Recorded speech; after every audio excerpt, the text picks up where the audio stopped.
Hello everyone, thank you once again for tuning in this wonderful audio. So before I get started, I just want to say I read this book called Created Rich. So I read it a long time ago. So I found something interesting in this book. So today I decided to share with you so you can learn something from it and something that you can benefit you. So I'm gonna read on page 35 in this book. And the topic that I'm reading gonna be asking, what is man true wealth? So I just wanna let you guys know that if you hear I misspell a words, I'm gonna do my best to read correctly as much as I can. So let's get started. So what is man's true wealth? The true wealth of humanity is not in material riches or comforts. Our true reality is spiritual, not material. And although the true nature of our existence is reflected within the shell of our physical reality, we were created for a much more noble purpose. Abdu'l-Baha mentioned over 20 attributes and virtues which constitute the criteria of man's spiritual wealth in the human world. These include of the following: the divine appearance and the heavenly bounties, the sublime emotion and the love and the knowledge of God, universal wisdom and telepathic perception and scientific discoveries, justice, equity, truthfulness and benevolence, natural courage and innate fortitude, respect for rights and keeping agreements and covenants, gratitude in all circumstances and serving the truth under all conditions, the sacrifice of one life for the good of all people, kindness and esteem for all nations, obedience to the teaching of God and service in the divine kingdom, the guidance of the people and the education of the nation and races. Notice that none of the above quality absolutely require money for success. However, if used correctly, money can increase the potency of the most of these attributes. Additionally, Abdu'l-Baha says that these virtues require assistance from God or the divine teaching before they can be manifest in the human reality. Although our material possessions are not a measure of our true wealth, we can create an abundance of material wealth through the use of these attributes. The point is that the acquisition of the material wealth is a means to an end and can be directly linked to one's spiritual attitude. Unfortunately, a disproportionate amount of publicity has been given to those who have gained their riches through unscrupulous or illegal means, and who believe their greatness consists solely in the accumulation of worldly goods. Humanity's true wealth should also be reflected in the leaders of the people. In a divine or ideal civilization, Abdu'l-Baha says that rulers would discard any thoughts of amassing enormous riches for themselves and realize that their true wealth is in the enrichment of their subjects. Ministers of state would devote their time to developing methods for ensuring the progress of the people, and those of learning and knowledge would devote themselves to scientific research and educating students of capacity. Those possessing these attitudes would be able to discover ways for improving the community and increase its wealth and comforts.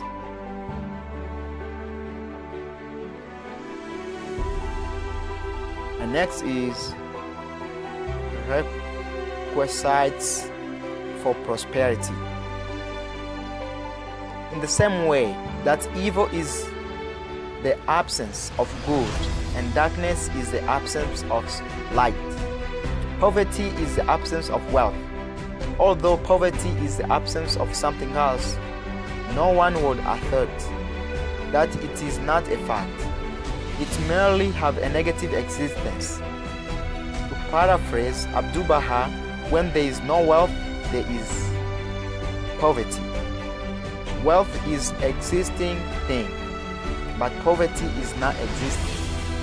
A rich man can gather together all of his wealth and give it away, but it is impossible for a poor man to accumulate his poverty. It is wealth which has substance, not poverty. Wealth is what truly exists, while poverty is merely a lack thereof. Although wealth reflects the fabric of reality, most people deprive themselves of it during their lifetime. A lack of wealth can be attributed to the absence of one or more of the following 9 characteristics.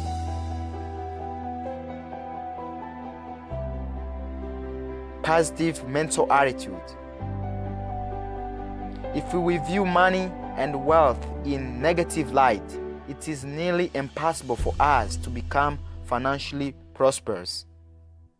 Ironically, the manifestation of God have suffered abasement and affliction in order that humankind may achieve prosperity and abundance.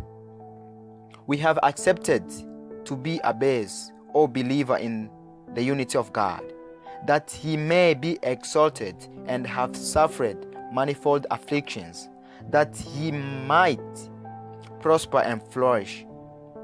Once our attitude toward wealth and all of the other blessings of God become positive, we will be able to prosper and flourish as is our God-given right. Similar to the effect of prayer upon the soul, our mental attitude requires a constant flow of positive thinking in order to maintain its progress on this plane of existence.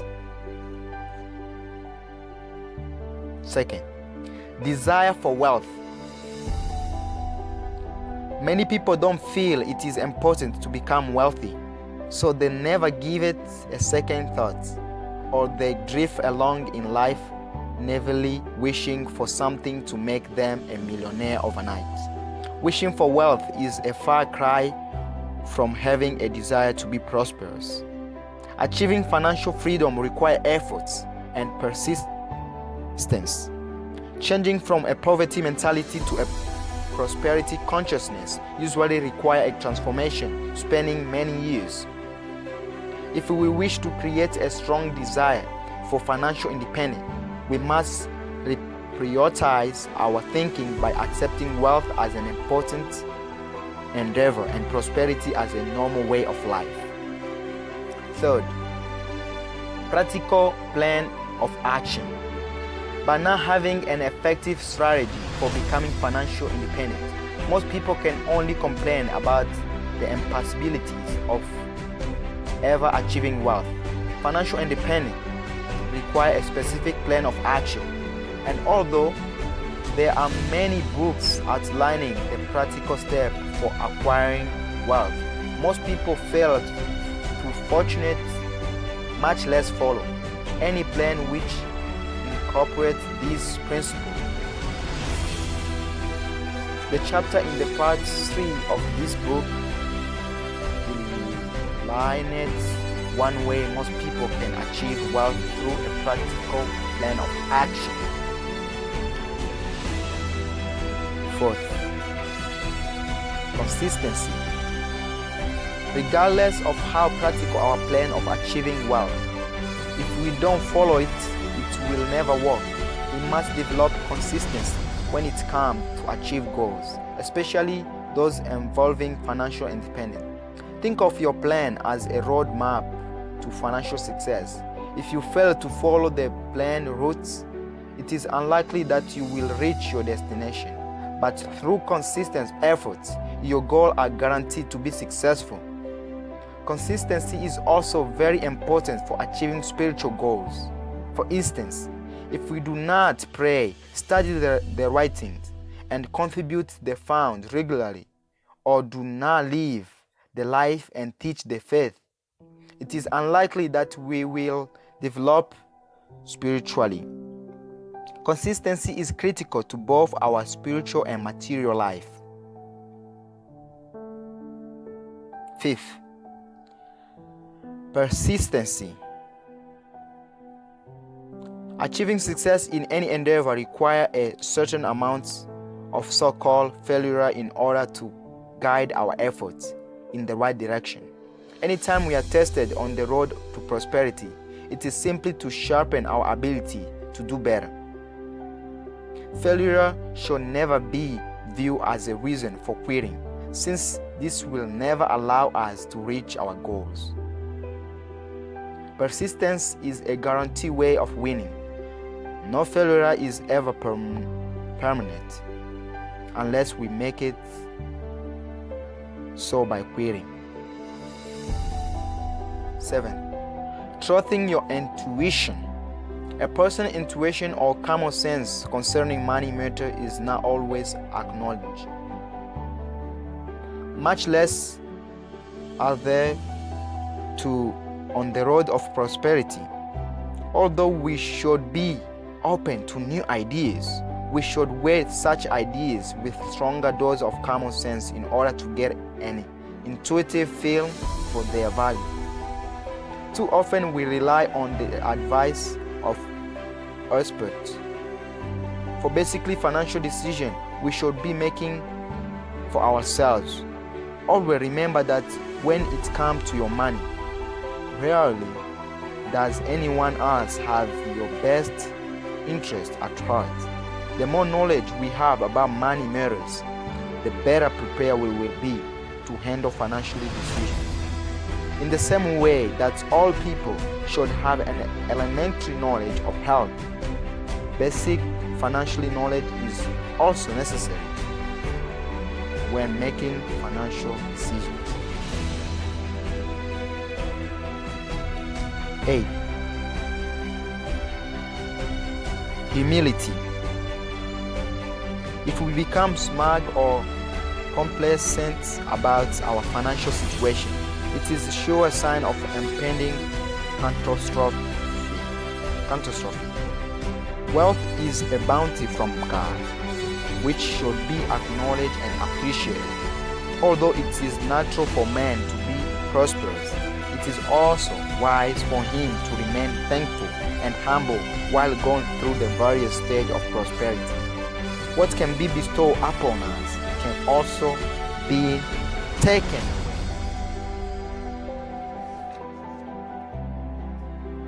9. Pure motive. Any desire for prosperity should be accompanied by a worthwhile purpose. If it is to achieve any lasting significance,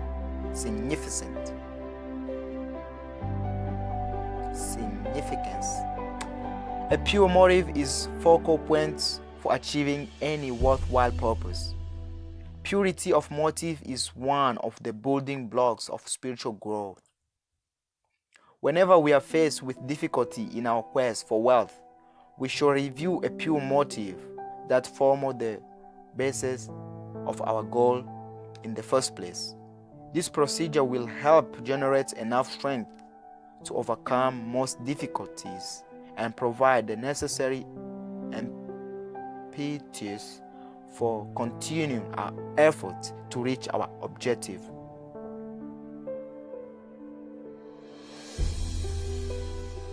10. Detachment. As an explained in the previous chapter, detachment is critical for achieving our ultimate purpose on this plane of existence. It should also form the fabric of our prosperity consciousness. The person who is materially wealthy and also completely detached from worldly things is truly blessed in the sight of God. The characteristic of a poverty mentality: apathy, guilt, indecisive, indifference, irresponsibility, lack of appreciation, low self-worth, procrastination, selfishness, unhappiness. And here is the characteristic of a prosperity attitude: a positive personality. Always be positive, no matter what you do for a living, no matter what your relationship is with other people, and no matter how difficult life seems to be at the moment. Always be positive. A positive attitude is essential part of a pleasing personality and one of the most important character traits a person can possess. If we do not have such a positive outlook, our chance of success are small indeed. Life attitude toward us is a reflection of our attitude toward it. Whether we are positive or negative about life, we will attract the quality we manifest. If we think negative thoughts, we will become negative. If we think positive thoughts, we are a joy to be around. It is easy to be negative, but it takes effort, patience, love, and understanding to be positive. Nourishing the mind with positive thoughts and exercise the personalities with positive action strengthen the potency of our endeavor and increase the quality of life. Showing enthusiasm. Enthusiasm is a powerful way of expressing positive thinking. Without enthusiasm, our projects, goals, and aspirations are devoid of spirit. Enthusiasm has many levels of intensity. When we become interested in something, we have a certain degree of enthusiasm for it. When this interest is maintained or supported by knowledge, our enthusiasm becomes greater still, until finally we reach the highest degree of enthusiasm for what we are doing when we develop an unshakable commitment supported by sound principle. It is intensity of enthusiasm that burns away the obstacle blocking our success. The Dawnbreaker had such intensity of enthusiasm as they spread the faith far and wide across Persia. Radiating positivity. Radiating confidence and self-esteem. When you develop a prosperity attitude and expend your energy on worthwhile projects, you exalt a sense of confidence which attracts good things. Your self-esteem is built on the amount of confidence you can develop and maintain in your daily life. If we lack enthusiasm for what we are doing, we soon lose our ability to maintain this confidence. When we start thinking and acting like a person we want to be, our self-worth increases. This is why we have the role models to provide example for incorporating ideal qualities and outwardly reflecting them. Having a positive role of model to to identify with, it is important to developing confidence and self-esteem. Giving praise to others. Everyone deserves to be praised for the good things they do in life. Taking other people for granted, it is one of the best ways to end a friendship or love relationship.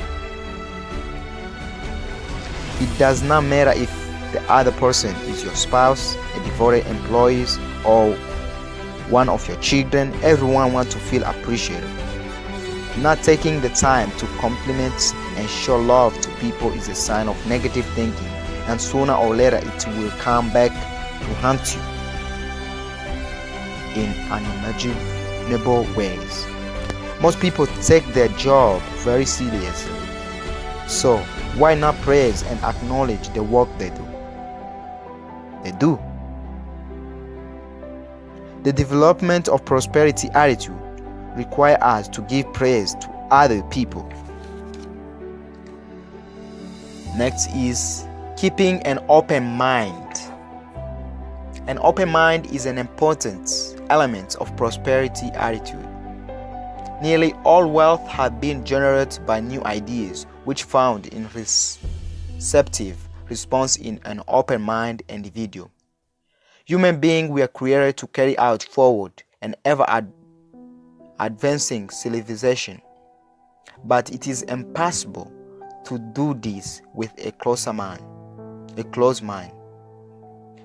The mind must be open to new ideas, new innovations, new thoughts, and new ways of doing things if we expect to continue progressing and advancing. If men were not meant to progress on this planet of existence, only one manifestation God would be necessary, and there would be no need for the concept of progressive revelation. Praying for guidance and gratitude. The final characteristic of a prosperity attitude, praying for guidance and gratitude, is no means the least important. Praying for continued success is just important as prayer for gratitude for past achievement. It has been said that we should pray as everything depends on God and act as if everything depends on us. By the following this line of thinking, our prosperity is assured. Last one, I'm going to repeat again. Praying for guidance and gratitude. The final characteristic of prosperity attitude, praying for guidance and gratitude, is by no means least important. Praying for continued success is just important as prayer of gratitude for the past achievements. It has been said that we should pray as if everything depends on God and act as if everything depends upon us. By the following this line of thinking, our prosperity is assured. So thank you so much for listening to this audio. Thank you.